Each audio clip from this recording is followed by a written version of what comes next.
నా పేరు కొమ్ము చెన్నకేశవులు మాదిగా ఎంఆర్పిఎస్ వనపర్తి జిల్లా అధ్యక్షుడిని. అయితే ఈరోజు వనపర్తి జిల్లా కేంద్రంలో వికలాంగుల హక్కుల పోరాట సమితి ఆధ్వర్యంలో మందకృష్ణ మాదిగ ఆదేశాల మేరకు వనపర్తి జిల్లా అధ్యక్షుడైన గోపినాథ్ అధ్యక్షతలో జరిగిన ఈ కార్యక్రమానికి ఎంఆర్పిఎస్ వనపర్తి జిల్లా కమిటీ నుండి సంపూర్ణ మద్దతు తెలియజేస్తున్నాము. ముందుగా తెలంగాణ రాష్ట్ర ప్రభుత్వం ఎన్నికలో ఇచ్చిన హామీలను తక్షణమే వెంటనే రాష్ట్ర ప్రభుత్వం అమలు చేయాలి. అలాగే వికలాంగులకు 2016 చట్ట ప్రకారము తక్షణమే రాష్ట్ర ప్రభుత్వం అమలు చేసి వాళ్లకు సంపూర్ణ మద్దతుగా ఉండాలని విజ్ఞప్తి చేస్తూ, అన్ని వర్గాల నుంచి ఉన్న వికలాంగులకు వెంటనే హామీలను నెరవేర్చాలి. లేని పక్షంలో మందకృష్ణ మాదయ్య గారు ఈ నెల 26 తారీఖున చలో హైదరాబాద్ పిలుపు ఇవ్వడం జరుగుతుంది.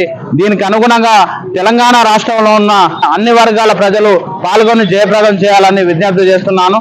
వికలాంగులకు ఇచ్చిన హామీలలో బస్ సౌకర్యం కానీ, వాళ్ళకు ప్రత్యేక మంత్రిత్వ శాఖను ఏర్పాటు చేసి ఎస్సీ వర్గీకరణ కూడా అమలు చేయాలని డిమాండ్ చేస్తూ, ఖబర్దార్ రేవంత్ రెడ్డి గారు, మీరు తక్షణమే పూటకో మాట మాట్లాడుతూ ఎన్నికల్లో ఒక హామీ ఇచ్చి కూడా ఇంతవరకు అమలు చేయకుండా వనపర్తి జిల్లా కేంద్రంలో మేము పూర్తి స్థాయిలో దీక్ష శిబిరానికి విచ్చేసి మద్దతు తెలియజేస్తున్నాం. జై మాదిగ, జై మందకృష్ణ మాదిగ.